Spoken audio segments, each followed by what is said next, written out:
Okay, well, welcome everyone to, I think this is our fifth whale watching success and safety seminar, and it is co-sponsored by Dana Wharf and Captain Dave's. Together, we are partners in the Dana Point Whale Watching Company, and together we got Dana Point trademarked as the dolphin and whale capital of the world. And we actually also became a whale heritage area. So I want to introduce my partner in that effort, Donna Kalas, who is the president of Dana Wharf Sport Fishing and Whale Watching, and a heck of a lot of fun too. And Donna, why don't you tell us a little bit about what a whale heritage area is? All right, everyone. Thank you so much for joining us. We're really so thrilled to have this whale watching and safety seminar again. Thank you to Giselle. Just a little background for everyone. The Dana Point became a whale heritage area in 2021. Giselle and I also own the Dana Point Whale Watching Company, and we applied in 2020. And after a very long, arduous um, endeavor, we became the first whale heritage area in the Americas.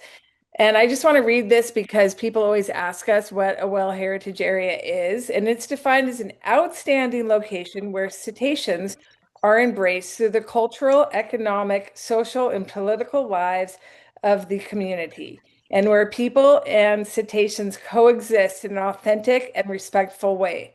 That is Dana Point in a nutshell. There are currently 12 whale heritage areas in the world. And again, we were the first in the US. We're so proud.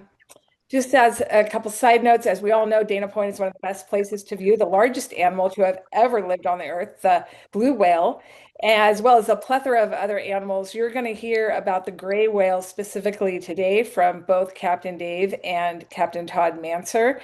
What sets Dana Point apart and helped us become the first whale heritage area in the Americas is that we have the longest running Festival of Whales in the world. So we have been doing the Festival of Whales from Dana Point since 1971. We're about to celebrate 55 years. So through all these achievements, we continue the Whale Heritage Area, and every year we have to further our goal. And so you are helping us to do that tonight. So thank you so much, and let's get on with the show. Awesome. Thank you, Donna. That's a great explanation. That's the textbook explanation. But I think that the one I liked the best was the one that was explained to us when we first started entertaining this, which was a whale heritage area is a place that when you go there, you say to yourself, these people love dolphins and whales. And these people protect them and they celebrate them and they incorporate them into their art. And even their history reflects that these animals have been a part of them for a long time and they honor that history. And that is, as Donna says, Dana Point in a nutshell. You can't come to Dana Point and not know that we love these dolphins. That is exactly why my dad started the Festival of Whales to honor the California gray whale. So thank you so much for saying that. Okay, so Captain Todd Manser, who has been a captain now for 35 years, been on the water over 40. He doesn't look old enough to have been on the water that long, but Todd's got a lot of whale watching experience. So, Todd, you're going to kick this off. All And I right. want you to imagine it's January and you are taking all of us here on a whale watching trip. So, tell us what it is you're going to be doing out there to find animals. One of the things that we do in January is we start to welcome the southbound migration of our gray whales, which is spectacular. Doesn't mean that we don't have a variety of different toothed whales from common dolphin, bottlenose dolphin, and maybe the arrival of white-sided dolphins and the opportunity to see rhizos. We still might see fin whales, Very rarely this time of year do we see too many blue whales, but minke whales and humpback whales certainly come into play. But this is the time of year where I start to express my excitement for the gray whale migration. And so we start looking at two different areas, particularly for gray whales. If we're on a coastal trip and we're staying within the 2 to 3 hour, typical eco tour whale watch trip here in Southern California, we're going to put a lot of our focus very close to the shore. A lot of people don't realize how acclimated gray whales are to very shallow water. In fact, they spend most of their lives in water that can be shallower than 30 feet deep, whether they're feeding, mating, socializing, or nursing. Uh, they spend a lot of time in shallow water. And oftentimes, when we see them along our coast, they're in very close proximity to our shoreline. It doesn't mean that we don't see offshore gray whales. We see quite a few offshore gray whales, but with the land in the background, it sure makes it a great backdrop and a very, I wouldn't say easy, but it makes it a little bit easier to see whales as they start to transit down our coastline when you're having something that's kind of giving you something to focus off of. So most of our whales are seen oftentimes before they get to us. We have a lot of companies that we network with up and down the coast that are seeing whales, so we do a lot of networking. We talk to other landings and we find out what depth of water they're seeing their whales in. But primarily, we're going to see a lot of our gray whales inside of 30 fathoms of water here along the coastline. We're going to see some extremely shallow. It doesn't mean that they're in any harm or danger. On our northbound migration, we see cow-calf combos that play in the coves of Laguna Beach for hours in 10 to 15 feet of water. We all get phone calls for it. Every landing gets phone calls because people get concerned and worried that there's something wrong with the whales, but it's just a playground, and they're enjoying their time as they make their way up the coast to play in these beautiful coves up and down the Southern California and Baja coastline. So one of the things, and I'll talk a lot, so you guys have to just kind of cut me off, but one of the things that I like to do when I'm looking for gray whales is I do use binoculars a little bit. I'll look at the direction that I think the whales are coming from. So if, say, we leave on a trip and we know that we're seeing more southbound whales, it's January, I'm actually going to leave the harbor and I'm going to go northwest. Actually, if I go north, I'm going to end up at an Arco station because if we know the topography of our coastline, we cannot drive north out of the harbor. We can in our car, but we can in our boats. So I'm going to actually go more northwest or even west going up the coast because I'm going to get better opportunities if I'm going the opposite direction of the whales. Rather than trying to chase them down, it's better to be there and try to see whales that are coming my way. And in my opinion, it gives us a lot better percentages of sightings.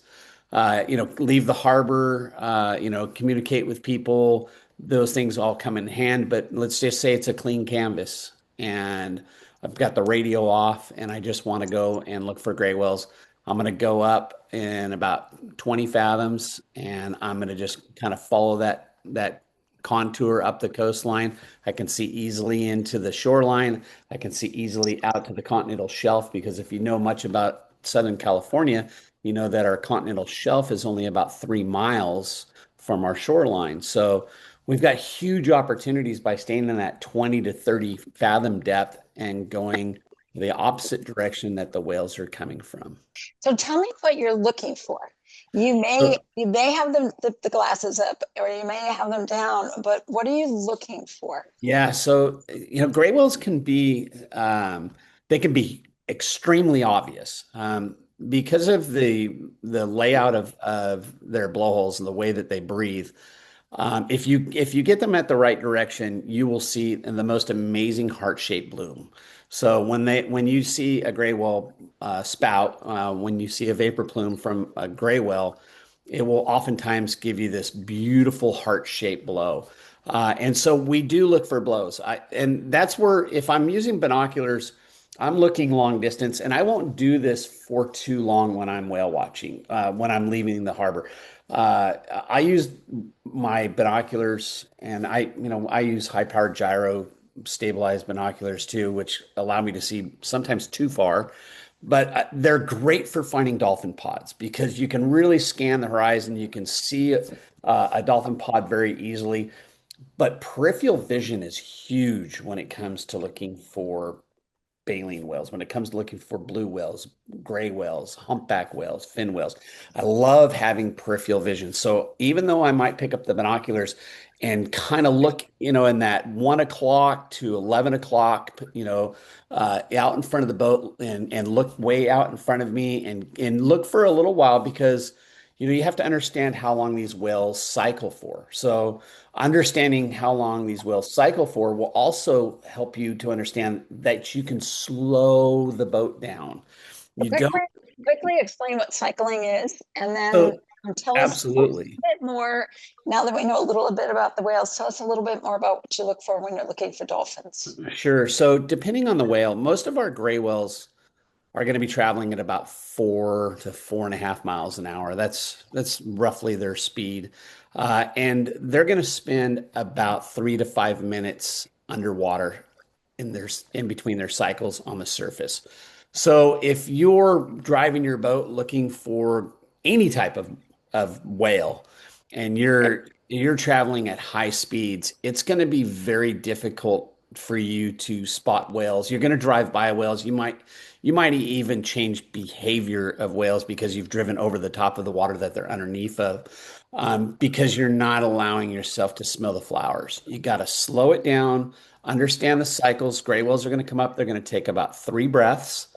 If they're in a comfortable situation, they will most likely show their flukes, and you can see that very easily. And then once they do, that's generally an indication of a sounding dive. You're gonna have to wait about 3 to 5 minutes for that whale to surface again. And this is where a lot of people make mistakes, especially when they're in front of a whale coming to them. They continue to drive at the direction the whale's coming from rather than getting out of the way and getting in a position. I always say, guys, outside. When I say outside, I mean further offshore, the shore being the inside, the open ocean being the outside. Gray whales like shallow water for security. They use it for a variety of different reasons to evade predators, all sorts of reasons for them to like shallow water. And if you're pushing on them, to go into deeper water, it makes their behaviors change. So stay outside, give them some room, stop the boat. Now breathe through your nose and wait for these whales to come back up again. If you do this, the chances of you seeing whales that will continue to fluke and not change their migration habits or behaviors are very high. But if you go rushing right towards the whale, they're not going anywhere. There's no disappearing acts except for when you get too close, and these animals can become very elusive. If you just wait, these whales are just going to come back up again. But I see so many people rush. They just can't. They just can't stand it. They've got to rush for the whale. Just breathe through your nose. Understand. Okay, it's gray whale season. It's January. I just saw a whale blow. They're likely southbound. I'm southeast of them. I'm south of them. They're coming at me. That's going to be likely. Now, you might have a more difficult time late February, mid-February, and beginning of March deciding which way the whale's going. But that's what you're supposed to know. You're supposed to learn. And part of watching this tonight is to help you understand what we know about these whales and how we can help you better see them, find them, and not what I call harass them. Allow them to stay in their natural behavior by understanding and giving yourself the knowledge to safely whale watch because everybody can do it if they just paid attention. It's actually very easy to do. But one of the things that I do when I'm looking for whales too, and I'll do this quite a bit. I'll put down the binoculars and I start really just taking into consideration, hey, we've been seeing quite a few whales. We might be around the harbor. If you're around the harbor, sometimes all that noise will change the behaviors, and you might not see large vapor plumes. You might see footprints. You might just see, and guys, a footprint is just where the whale is with the propulsion of their tail, giving a whirlpool effect that is basically leaving this trail behind. We see it when they breathe regularly, but we also see it when they snorkel. And sometimes when we get around crowded areas in the harbor, it's very important to remember, hey, if there's whales coming through here, or if you see 6 boats coming at you, that maybe you don't want to drive in front of them. Maybe you want to give some time for the whales to pass, give times for the boats to get by, and then get around them and get on your way. But when they get around the harbor, those noises, things can change.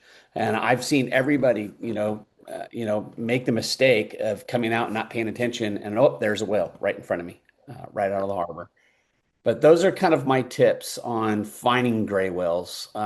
Now, in January, Well, tell us, I'm gonna yeah, just short go a little ahead. bit because we've only got a couple of minutes left.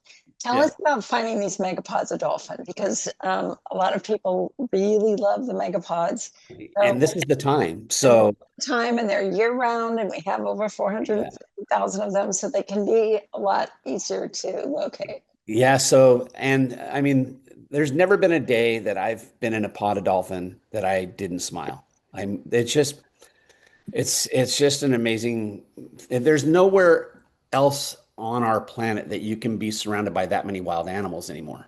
It's incredible. So during the wintertime, we see larger pods. As we get into fall and we get into the colder months, we see these super pods and these megapods because as the water gets colder, our forage increases because we end up having higher nutrient levels and we have more bait fish, we have more anchovy, maybe we have more sardine, maybe there's a lot of squid. And this allows the different family groups to get together and create these megapods and these super pods. My favorite place to go and look for these megapods of dolphins is anywhere there's good upwelling. So a good upwelling is going to be along the continental shelf. So if you simply look at a chart, or if you have Navionics on your phone, you can see where the continental shelf drops off. There's going to be a lot of upwelling there. It's one of the reasons why Dana Point's so amazing because of our proximity to animals. We have such a variety, but then we're in such close proximity to our continental shelf that it just makes it so accessible. You can go to Hawaii, you can go to Alaska, but the accessibility in Dana Point just unbelievable. So then I use my binoculars. I'm going to be looking for splashing. I'm going to be looking for jumping. I'm going to be looking for bird schools. When we say bird schools, it's a flock of birds, but when they're over the top of a school of bait and dolphin, we call them bird schools. So we look for all this life, and you're going to find it more around seamounts and the continental shelf, unless you have overflow and they're inside on the beach, which we see quite often. But your number one go-to is going to be get out there on the continental shelf, make a right turn, make a left turn, get out the binoculars, look for bird schools, bunch of splashes, and go have a great time.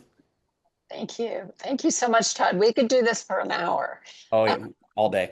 But the next thing, yeah, I know. And we'll have to maybe do a part two in the summer when it comes to the blue whales, because that can be a little bit different. Yep. Next person that I would like to introduce is someone near and dear to my heart, and that is Captain Dave Anderson, who I happen to also be married to. So he is near and dear to my heart. But Dave has been on the water and a captain for 30 years, and on the water longer than that. And so, hi, Dave. Hi, Dave. Dave has got some pro tips for staying with dolphins and whales. So once we've located them, and that can come in a lot of ways, like as Todd said, there's a network. You might look out and see one of the commercial whale watching vessels. And a good way to tell which way the whale is going is to look at the direction. You might not be able to see the whale from a mile or two back if you're coming out onto the water. But if you can see one of our vessels heading in a certain direction, you can bet that if they're going slowly, the whale is in front of that boat and it's staying a good distance behind. And your best bet would be to come alongside and get behind that whale watching vessel or to the side, either side of it, but not put yourself in between the commercial vessel and the animal. And so this is true confessions time. Back when I first came to Dana Point and I knew squat about this back in the early 90s, I went out whale watching. Well, I didn't even know I was going whale watching, and I could see boats out there, and I could see a commercial boat out there. And Donna, I believe it was probably Chris or Tommy out there, and I could see all the space in between the boat and what I figured there was a whale out there. And so I had a small boat, so I just thought, well, I'm not going to take up much space. I'll just be right here. So I tucked myself right in front of the two of them. On the PA, blasted me. I was just like, I wanted to die. I wanted the ocean to open up and sink right in. And so it's like, okay, I don't know what I'm doing. And so I got behind them after that. And you don't want that to happen. It's these guys know what they're doing. And and you might get called out on the PA, and that can be embarrassing. So Captain Dave, tell us what happens once you've found a gray whale. How do you stay with a gray whale? What do you do so you don't lose it? What are your tips? Well, first of all, I want to say I agree with everything Todd said about locating them and what you said as well. Now, the thing is that these whales are generally moving. If you're talking about gray whales, they're on their migration almost always. So they're moving. And typically the gray whales will be moving in one direction, either down the coast or up the coast. So if you want, a lot of people just go out and look for the whale watching boats, and that's not wrong. But I can tell you this, if you decide that's what you're going to do, then do us a favor and don't come right over next to us while we're looking for a whale, because we haven't found it yet. Why don't you spread out and call us if you see something? Let us know. Call us on channel 13 or 16 and just let us know that you found a whale. You'll make a friend, and then we won't mind sharing information with you maybe sometime. I'm speaking for myself, but anyway, so the thing is that if you do see us following a whale, then make sure you don't, or even if you don't see us but you found a whale, you want to stay generally to the outside, towards the outside, away from shore. You don't want to get between the whale and shore. And you also don't want to be directly behind the whale. Why? Why not directly behind the whale?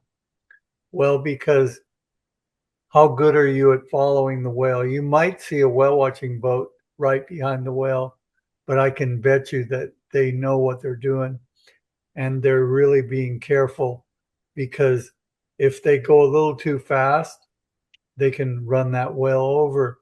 So you don't want to do that. You want to stay off to the side, and most whale watching boats will do that as well.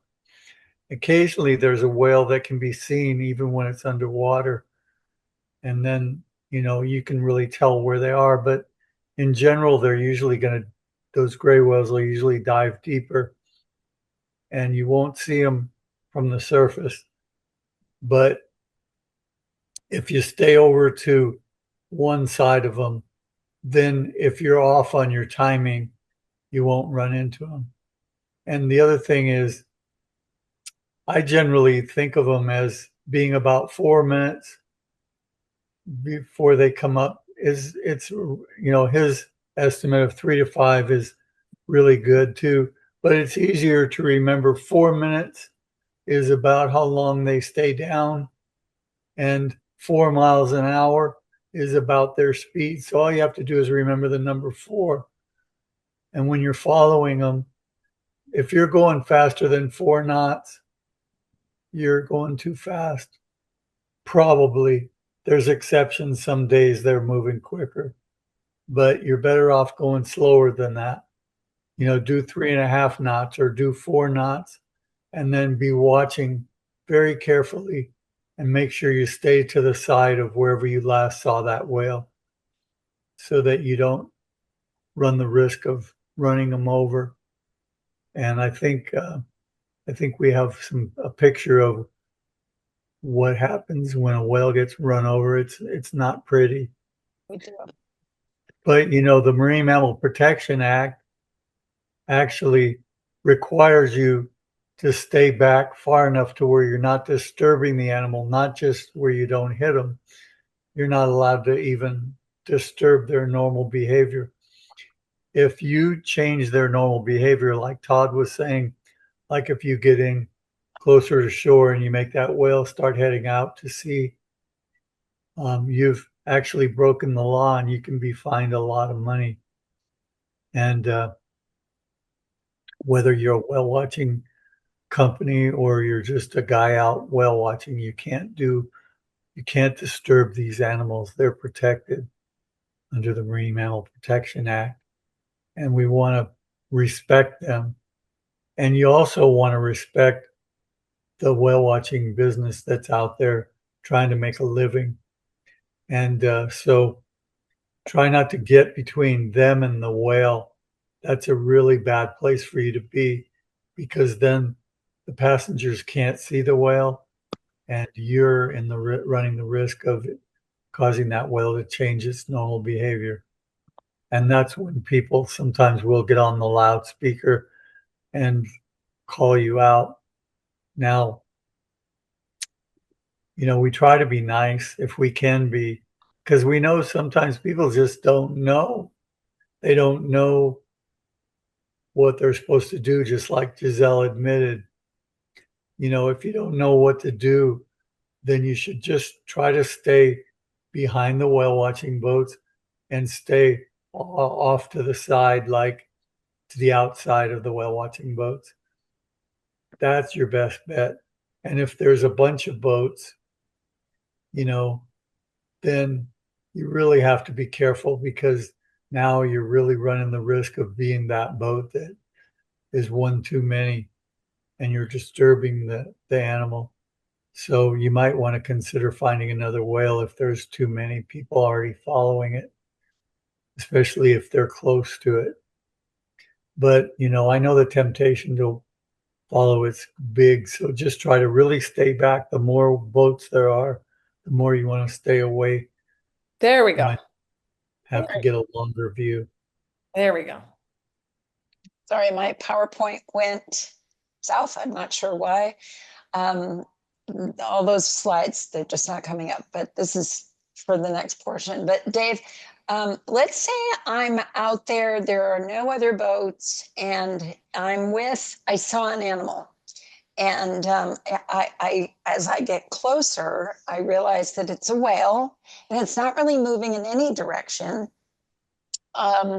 What should my approach look like, and how do I kind of stick with it? It's kind of going to the right, then it's going to the left, and what is it doing? Well, what kind of whale are we talking about? Well, I don't know. I'm a newbie, and all I know is I saw a big blow, and Well, I mean, if it's a blue whale, if it's in the summer and it's a big, huge blow, then it may not go anywhere. It might be feeding.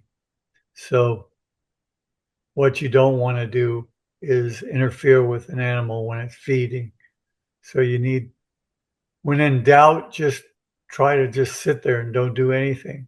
do I shut my engines off? No, don't turn your engine off, especially if they're feeding. Why? Whales are they don't have the same kind of sonar as dolphins and other toothed whales do. I mean, sperm whales are toothed whales and they have sonar, but gray whales and humpbacks, they don't have it. So they have a primitive form of sonar. They can make a loud sound and it kind of reflects off the bottom. They can get an idea how deep things are. But there have been people who have been struck by whales in their boats because the whale's breaching or the whales are feeding. Sometimes they lunge feed, humpback whales do, and blue whales, and they'll open their mouths up and scoop up a bunch of krill or fish. And when that happens, they're busy and they're not paying attention. And sometimes there's a young humpback who doesn't even really know much about breaching or doing anything. And they're kind of like uncoordinated and they just jump around. You turn your motor off, you could end up with a whale on you, landing on you. So you want to leave your motor running so they know where you are at all times, especially when the whale's close. We had an employee that went down to San Diego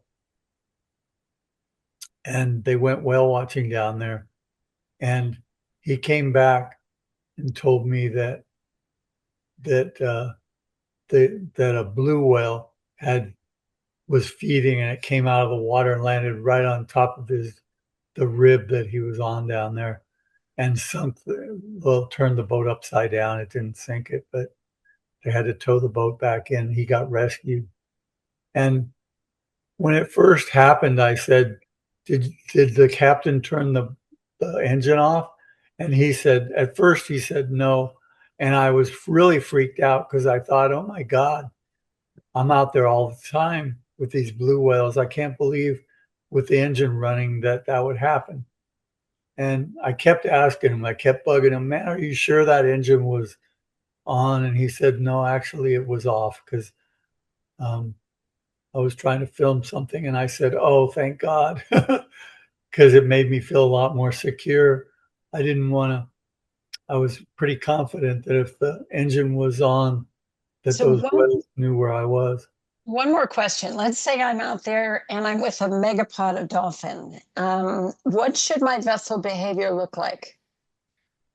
Well, with the dolphin, you know, you don't want you want to be observing things. Whenever you're approaching any animals, you want to be observant and see what's happening. You want to look and see if the dolphins are feeding. If, for example, there's a lot of birds diving in the water, like pelicans diving in the water, and the dolphins are kind of staying in one area and they're coming up to the surface or turning upside down in the case of common dolphin, then they're probably feeding. And if they're feeding, the last thing you want to do is go through wherever they are and disrupt them. In general, you never want to just head right into a pod of dolphins. Now, yes, dolphins will come over and bow ride on your boat, and they do like the feeling of getting a free ride from riding your pressure wave. They'll even ride on the front of a whale. But what you want to do is, if you are hoping that will happen, is you kind of stay to the side of them and let them come over to you. That's up to them. You're not violating the Marine Mammal Protection Act if they come over to you, because that is a normal behavior for them. It's not, you're not changing their normal behavior. Their normal behavior is to come over to boats or whales. And, but you don't want to just drive through the middle of them. Just try to pay attention to what's happening when you're around the whales too. You know, if you see a whale feeding, there's probably more than one. So don't assume that's the only whale and start zooming over when it surfaces without being sure that nothing else is anywhere near. Of course, you don't want to zoom over to it anyway. You want to move slowly and try and if the try and figure out what direction that whale is moving. If he's moving towards you, then just sit tight. You might get a great view. Now, the exception to what I just said is if there's a flotilla of whale watching boats all heading towards you, and then you don't want to sit there and be in their way. Then you want to get out of their way, try to go to the outside and get away from them. Awesome. Well, thank you so much. I know you have about a gabillion other things to share. Both you and Todd could share for a long time. Yeah, I've been really involved in the whale rescue thing too. Yes. Actually, So I'm actually going to introduce Bill Blackie. Bill, no, I understand that, but I just wanted to say that. I was going to go ahead. Okay, we'll say it then. Thank you. So back in 2010, when we were seeing a humpback whale go by entangled, Dave started Orange County's first large whale disentanglement team, and together with both PMMC as well as, of course, NOAA, got training going down in Dana Point, and that was quite robust for a long time. But more recently, as Dave has dedicated himself to other things as well, the entangled whale response for Orange County, or Bill, can you hear me now? Can I hear you now? There you are. Yeah, I can hear you. Awesome. I'm going to try highlighting you guys. I'm sorry, I am having a hard time. I'm spotlighting Bill, and I'm taking Dave off the spotlight. And people are saying all they can see is me, and I don't have myself spotlighted. So We can see the slides or, Bill's slideshow. okay. All right. Well, I wanted you to be able to see the speakers too. And so I'm not sure. What's that? I can see Bill. Can everybody see Bill? He's not Yeah, highlighted. he's kind of dark, but I can see him. Yeah. Okay. All right. Well, thank you. Bill, hello. Tell us about the entangled whale response for Orange County that you helped co-found. Hi, good evening, and I appreciate you having me here tonight, to talk about this. And first of all, I want to offer the accolades to Dave for being really the pioneer of this entire effort in Orange County. And I think Donna too. Was your family involved with it early on? Yes, and Todd was also part of that as well. So thank you for that, Bill. Yeah, absolutely. So, I've been part of this for a few years now, but I'm certainly, not the first one. I didn't lay the groundwork. I'm just trying to carry it forward with other entities here. So, who we are, I have a team of other responders. We're the Entangled Whale Response of Orange County.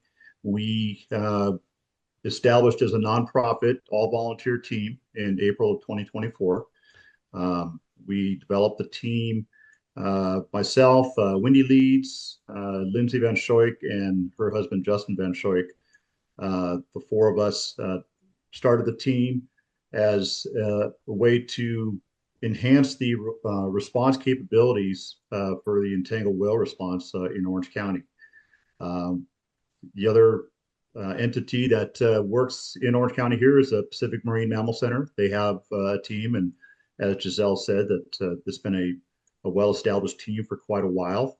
And so on these responses, we are working with PMMC and NOAA to go out there and help these whales that are in distress. So just to give a little background on it, NOAA, based on star analysis that they do of whales, worldwide, estimates that there's approximately 300,000 entanglements that happen worldwide every year. And this is between whales and dolphins, so cetaceans.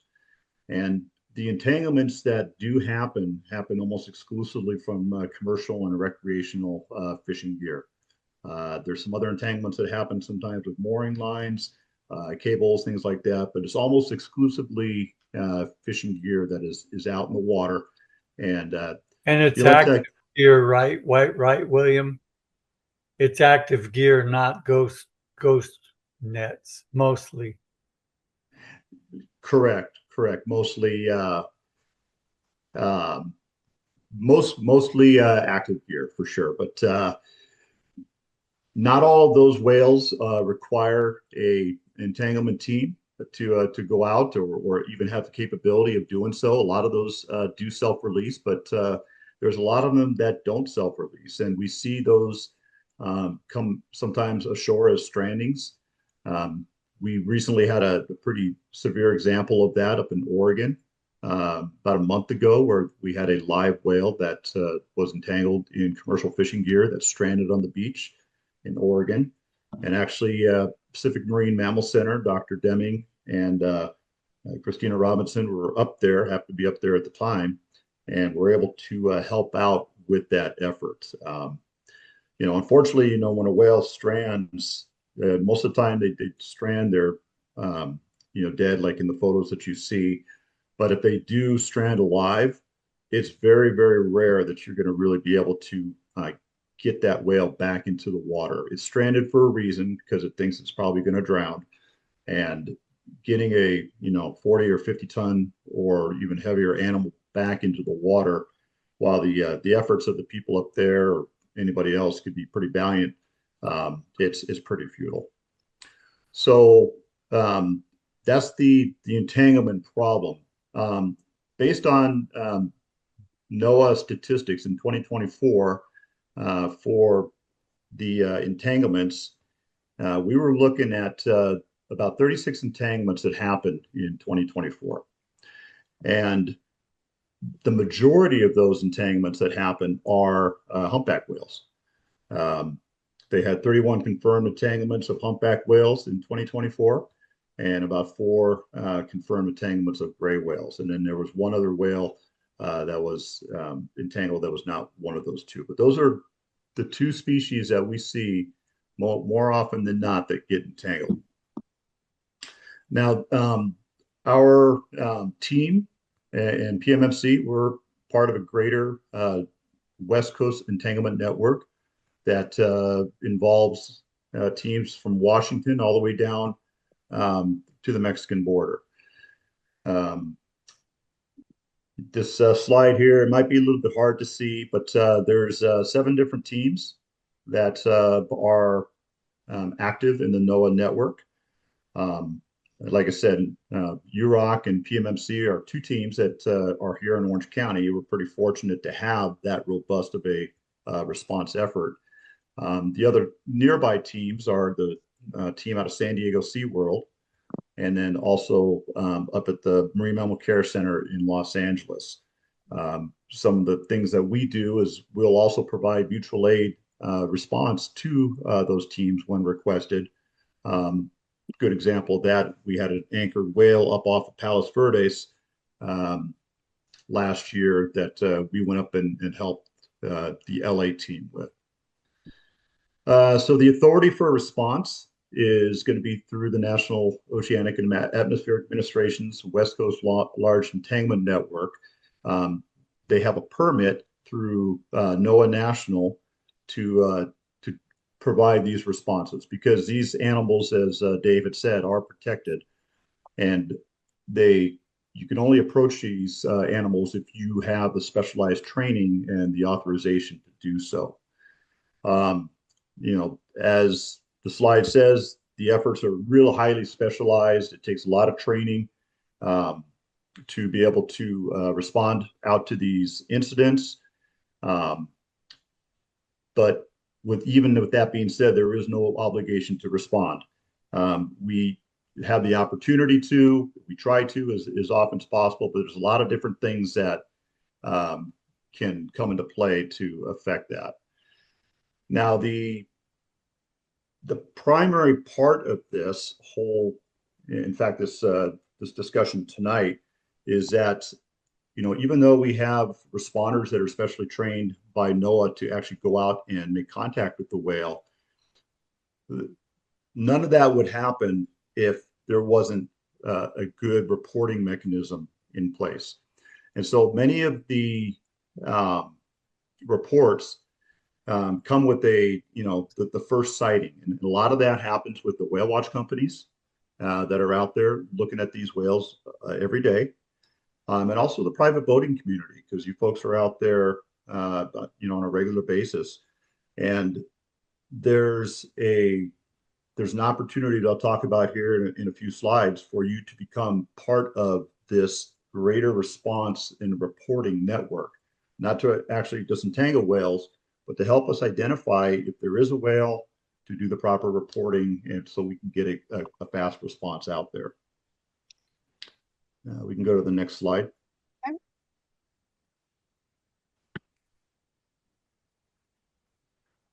Okay. So some of these slides are a little bit hard to see. They're kind of Sorry, whited. too small for you? Well, it's on my screen, the background is whiting out some of the information. Oh, I'm sorry. Is that happening to other people too? I can read it. It says early identification, documentation, reporting are crucial, and it has the picture of the whale. Does it say photos, videos, and drone footage underneath that? No. Okay, says- so yeah, there's some text that's Oh, okay. that's not coming through on this. Yeah. Let's go back to that other one. Can't go. Um, I'm not in the right view to go back, Bill. Sorry. Oh, sorry. Okay. Well, let's stay on this one right now.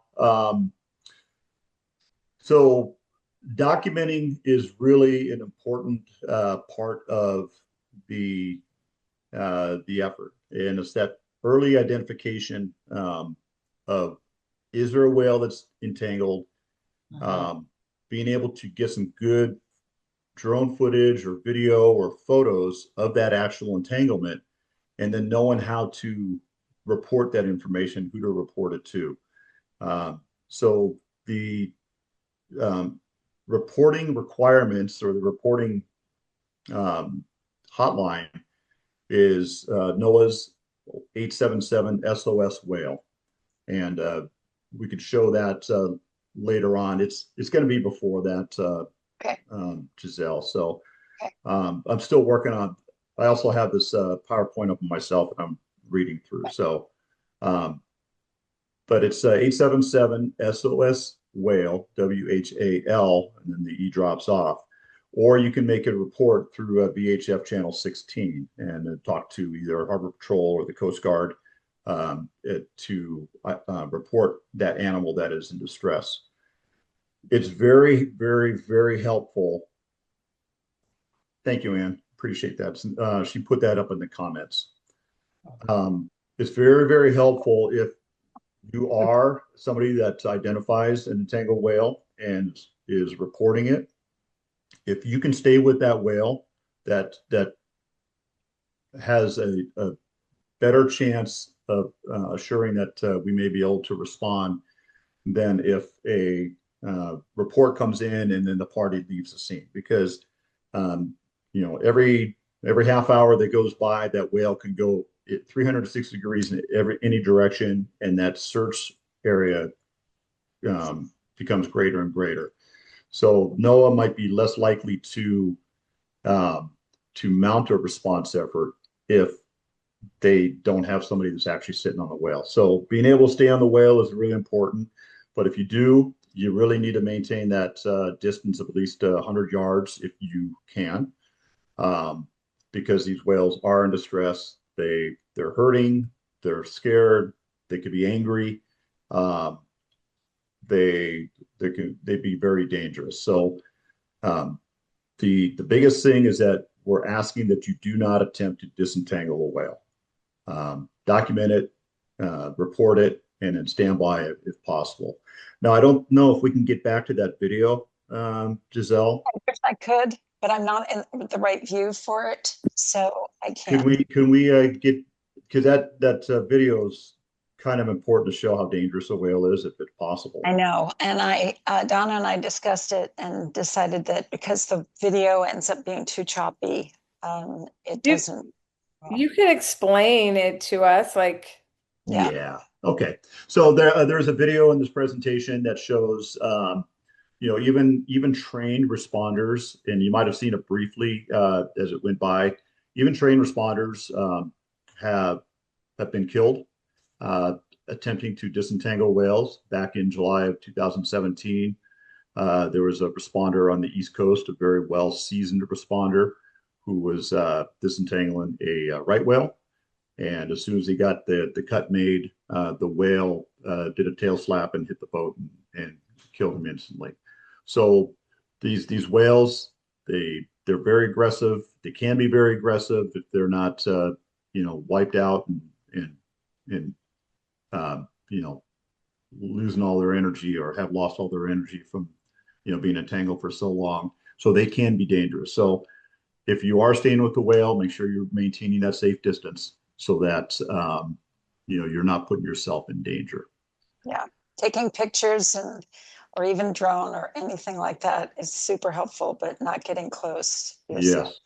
So when we And Bill, this is really good because a lot of people always ask us why NOAA didn't come and why they didn't come out and rescue the whale. And this is why, because there's so many things that go into that. So we always tell people to video, to photo, and let us know the last location that you saw the whale. Because you guys are out there till dark, trying to help the whale. So yeah, and that's the thing is that the things that we're looking for in that documentation is what kind of gear is on the whale. Is it trailing gear? Is it lines, buoys? Is it is the whale moving? Like you said, that GPS location, the direction that the whale is moving. Those are the things that we need to know in order to mount a successful response. The previous slide was talking about some of the factors like Donna was saying. I think it was Donna, it was Giselle, why we can't respond. right.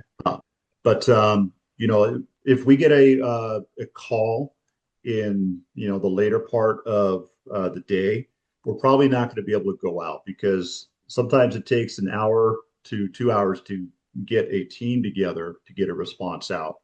Now, part of our effort right now is to expand our response effort to include support vessels that we can make a phone call to that can get out there within an hour, maybe relieve a whale watch team that's on that whale so they can come back with their paying passengers. We still have someone on that whale.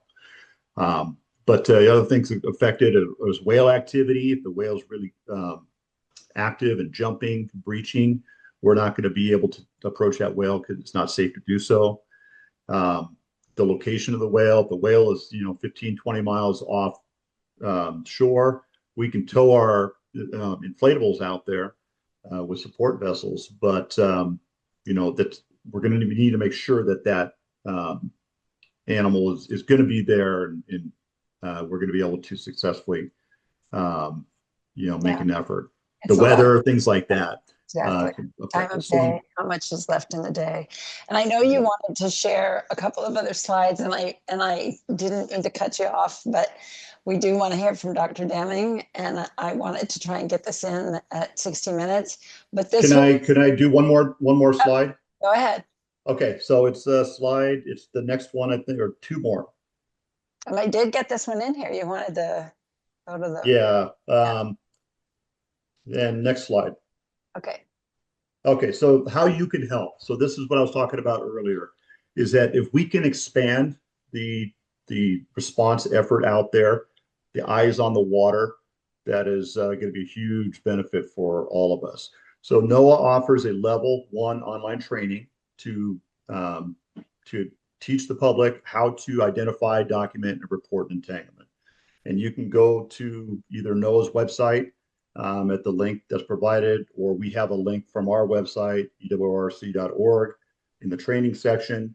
You can go to that. It's about a 30-minute training online, take a test, and then you get a level 1 certificate from NOAA. It teaches you all these things. It doesn't teach you how to disentangle a whale, but at least you can be part of the effort to help identify and help these whales. So awesome. Thank you so much, Bill. You're doing such a great job out there. It's been a pleasure to work with you in all manner of things.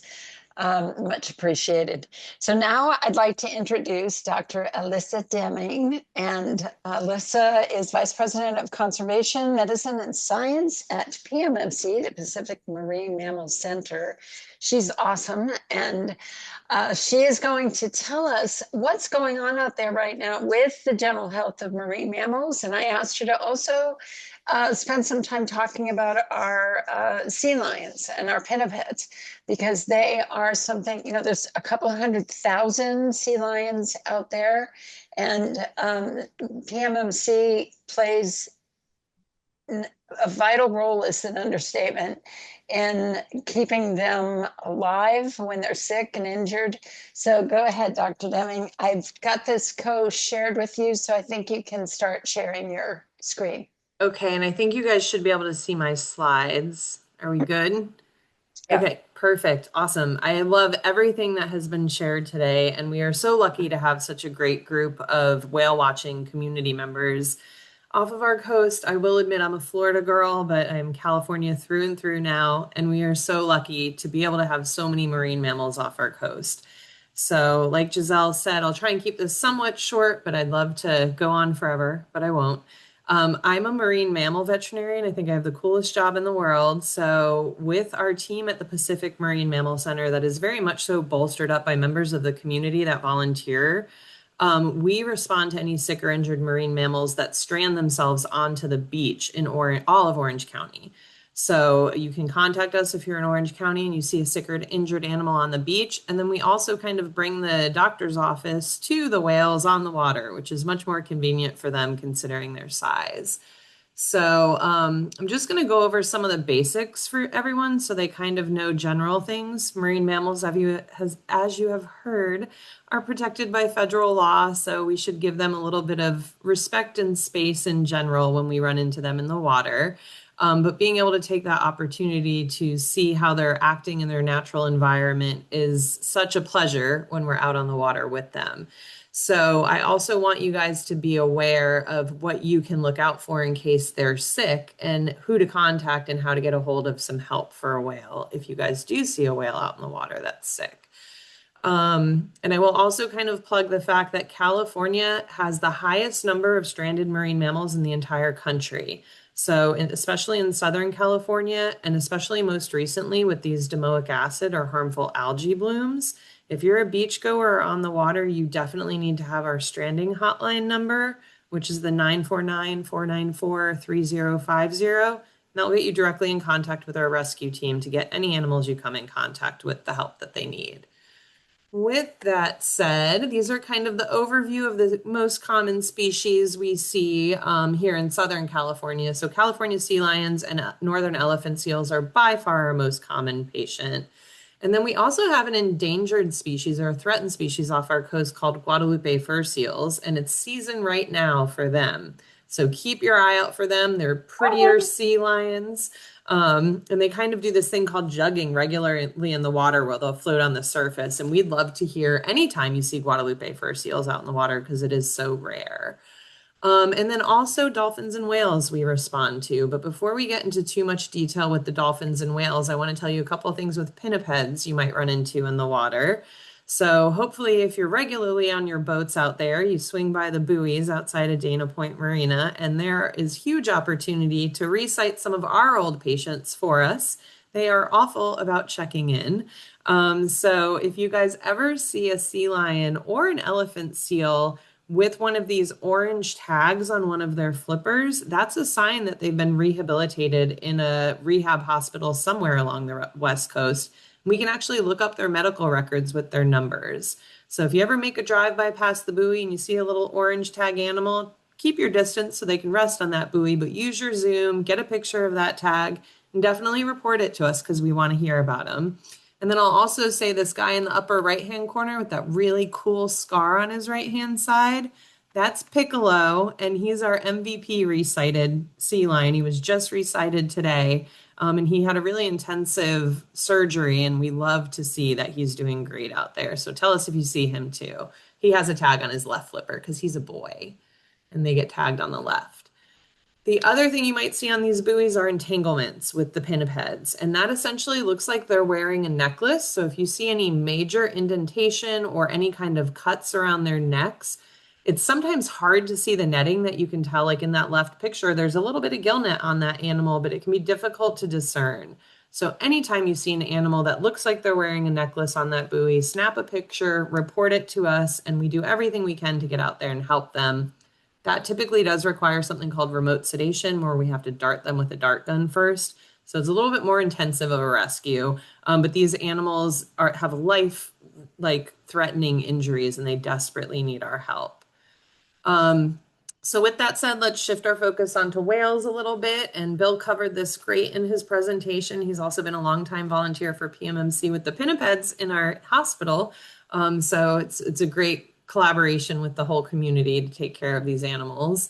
But he covered the basic three things we see whales get sick off our coast. And those are boat strikes, entanglements, and malnutrition.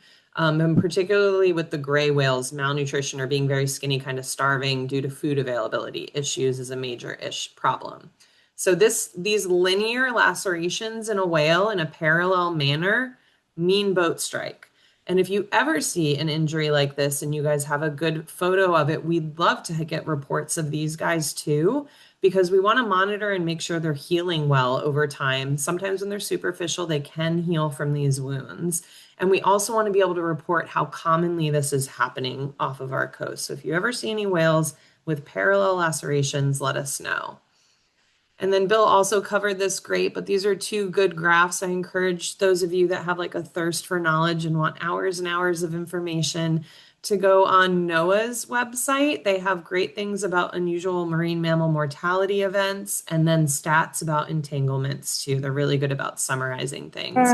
But on the left-hand side is the gray whale decline. So you guys can see in like 2016, they look like they were doing great. And then their population essentially cut in half. And everybody has covered really well about how gray whales are migrating past our coast. They're heading down to Mexico to have babies and make babies. And so during their time passing by us, it is very important that we're responsible as they pass by to make sure they're not burning any of those energy stores they so desperately need to make that full migration back to Mexico and back up to Alaska. Longest migration of any mammal species in the world, which is also a super cool fact. But really what we want you to take home from this presentation is, how do you know if a whale's sick?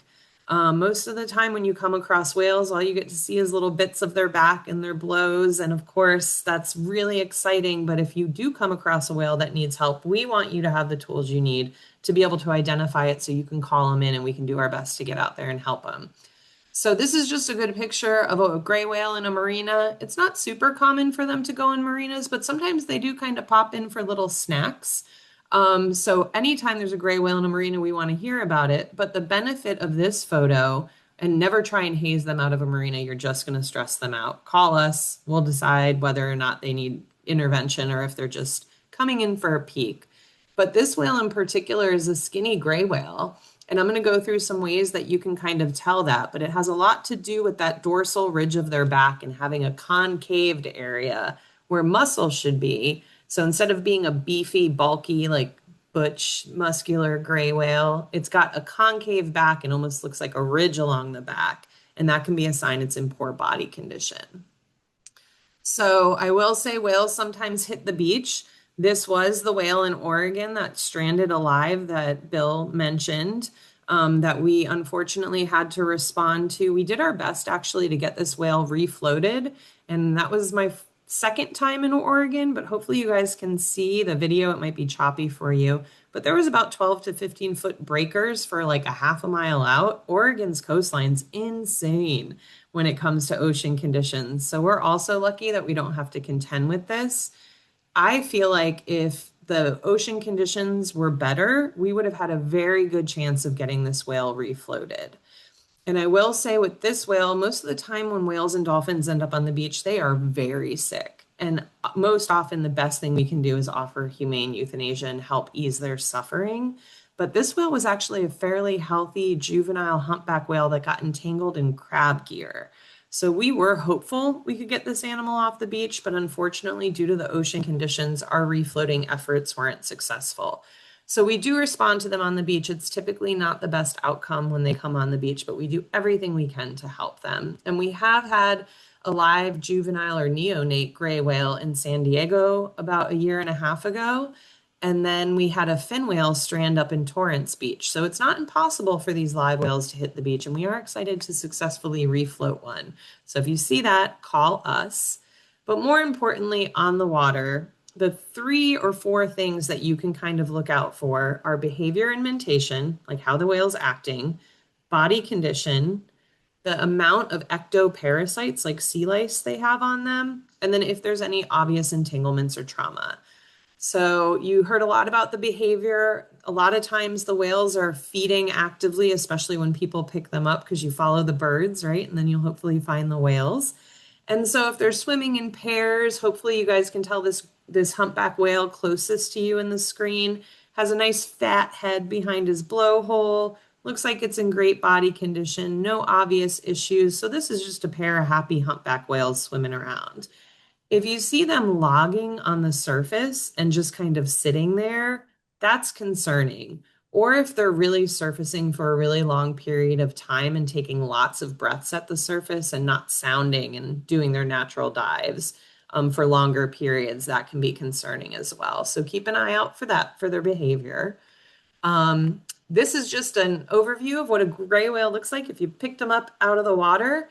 And so the 2 areas I just want you guys to be aware of, and then I'll show you pictures of real life gray whales, are just behind the head, right behind their blowhole. They have something called a nuchal fat pad. And that's it's just a bunch of fat reserves. And once they start losing weight, they lose weight in that fat pad very quickly. And you can see an indentation, we call it a peanut head, that shows that that whale is super skinny. So keep an eye out for that on the water. I'll show you a picture. And then the dorsal ridge, like I was talking about, when they lose the apaxial muscles along the dorsal spinous process of their vertebrae, you see that concaveness in their back, and that's a problem. They should have big fat back muscles just like you do on either side of your spine. So these are real life pictures now of gray whales, which is a lot more subtle to tell if they're skinny when you're on the water. But these top 2 gray whales are fat and happy gray whales. You see that nuchal fat pad is very robust. And then as we work our way down into these pictures, you can see that peanut head starting to pop out. So if you ever get any good pictures of this and you guys have concerns, we're happy to take a look at them. And we're doing on-water whale health assessments coming up, which will help us kind of evaluate the health of the body condition of the whales off our coast. And then this is just an example up on the top of a pretty healthy gray whale. So you can see those dorsal ridges, nice and robust, super muscular, good-looking whale. Whereas the one in the bottom does have those very prominent dorsal process of its spine and kind of that concaved look. And this is probably your best chance to see a skinny whale is by seeing the back, because when they come up to take a breath, most often that's the section of the whale you can see for the longest period of time during that breath cycle. So burn that into your memory, and we want to hear about skinny whales. And then I'm sorry for the deceased whale picture, but this was the best example I could give you whale lice. And so they're these cute little buggers that live on them, little crustaceans, and gray whales have their own flavor. It's like a specific species. It's normal for them to have a little friend that lives on them, so it's not abnormal. Gray whale skin always looks a little bad to me. That's also normal, little mottled, weird skin. It's just a gray whale. But when you see this level of burden of whale lice on a gray whale, that's a very sick animal. They should never have this much whale lice. And it can kind of group up behind their blowhole. So that's a good place to look for it. And then also around where their flukes meet their peduncle. So right where their tail meets their body, you can see a lot of whale lice. So keep an eye out for that when you're on the water too. And if you see a lot of whale lice, we're concerned about that whale. And I bet you it's probably skinny too. And then lastly, entanglements. Bill did a great job covering this, and other traumatic injuries. The entanglements sometimes can be obvious and other times it's really subtle. One of the most important things if you see an entangled whale is to not pursue it. That animal is super stressed. You can follow it from a distance, but try not to change that animal's behavior and be exceptionally cautious about passing your boat behind a whale with an entanglement, because all of this line can get caught up in your prop, and a lot of times they're dragging tons of line behind them. And we do see small cetaceans. It's a sweet little common dolphin with an entanglement too. Those guys are hard to deal with, but we want to hear about them. And we do have some ways we can try and intervene with those little nuggets as well. Boat strikes, besides those props, they can get blunt force trauma where the hull of the boat kind of comes down, or they're hit by the skeg. And that can just look like an area of discoloration on their skin. And that can also result in them floating a little abnormally. So if you see a whale or a dolphin kind of listing to one side regularly in the water, that can be a sign that they've had a recent boat strike as well. And we'd like to hear about that too.